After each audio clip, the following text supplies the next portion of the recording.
Ikan sepat yang dulunya mudah ditemui di sawah, kini semakin sukar dicari.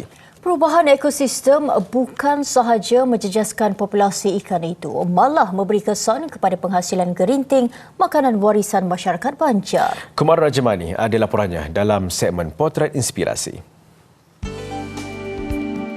Di Parit Buntar Perak, penghasilan gerinting sepat masih menjadi amalan secara bermusim. Ini kerana ikan ini mudah diperoleh ketika musim air sawah padi dilepaskan keterusan.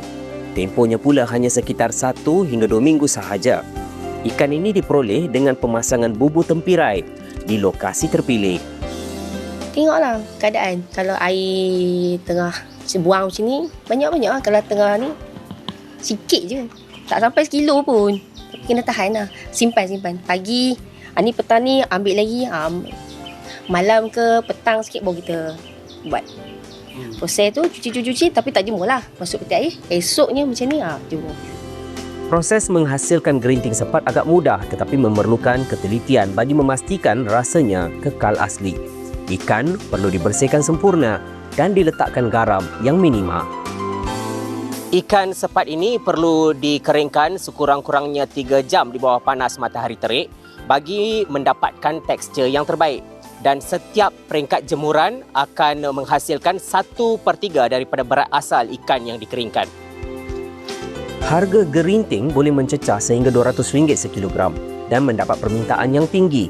Dalam budaya masyarakat Banjar, ikan sepat bersaiz kecil dan sederhana biasanya dijadikan gerinting, manakala ikan yang lebih besar diproses menjadi wadi.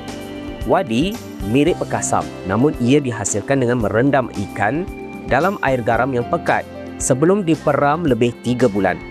Biasa 3 bulan. Paling lama setahun. Lagi sedap, lagi lama lagi sedap. Tu biasa. Kalau gerinting ni kita jemur esok boleh makan dah. Kalau yang wadik ni buat hari ni besok tak boleh makan. 3 bulan baru boleh makan. Gerinting sepat paling sedap dimakan selepas digoreng rangup dan dihidangkan bersama pulut atau nasi panas. Laporan Kumar Rajamani,